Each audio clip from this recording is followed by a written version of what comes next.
আমাদের বেলায় সরকারি চাকরির জন্য চাইছে, কিন্তু আমরা করি নাই। কিন্তু তো করে এত টাকা দিয়ে নিবে দিবে চাই, কিন্তু তাও তোর করস না। আসলে তো করে চিন্তা ভাবনা কি? আমার চিন্তা ভাবনা বহুত। বাজান, তোমাকে দিয়ে তো ভালো মনে হয়। তা তুমি ভবিষ্যতে কি করবে চাও?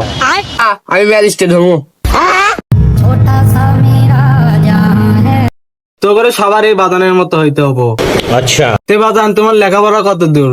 তাহলে তোমাকে একটা চাকরি নিয়ে দিই। কাহা, আমি তো লেখাপড়া করি না, আমি রাজমিস্ত্রির কাম করি। হালাই কয় কি, তুই রাজমিস্ত্রি কাম বাদে এনে কি করস?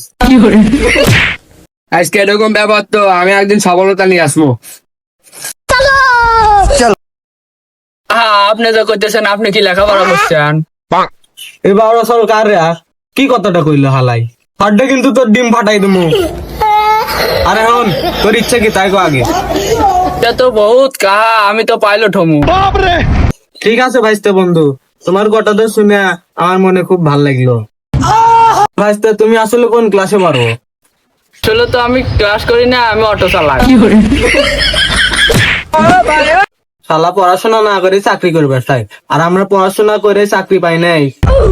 তো করে বাংলাদেশে কিছুই হবো না। ठीक है। টুন টুন টুন হুসকে দিয়ে কাকা আমাকে দিয়ে হবো।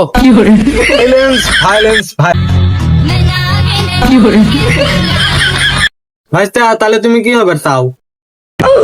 আমি তো বড় এমবিবিএস ডাক্তার হবো। এ ভাইস্তে বন্ধু, তোমাকে দেখে না মনে হয় উচ্চ নিম্নমানের শিক্ষিত। কাকা, যা মনে করতেছেন তা না, আমি এই মাইটি পর্যন্ত পড়ে এখন খালি ঘুরি। ধুরু বাবু, তুমি কি কও? তুমি ঘরো লেখাপড়া করো না? আমি যদি লেখাপড়া করি তাহলে ঘুরে ঘুরে বেকারি মাল দিব কারা? আল্লাহর বাতি যা কইলো কি?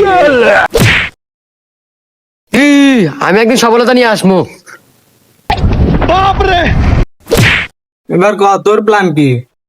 বাজার আমি ব্যবসায় গো খাই, আমার কোনো ফেরার নাই। আমি 300 টাকার কামলা দিয়ে করে আমার পেট চলে। আল্লাহর সরকার আমাদের মতো একজন হবে যাবে না। Few moments later. সফলতা নিয়ে আসছি। কারে এই বাড়ির মুরব্বী কই গেট আপ পরিবর্তন করে আসছে। বাজান, আগে ভালো ছিলে, এখন তো কি পরিবর্তন নিয়ে আসছিস? পরিবর্তন এরকমই। আমার পরিবর্তন দেখে অবাক হওয়ার কিচ্ছু নাই, আমি এরকমই।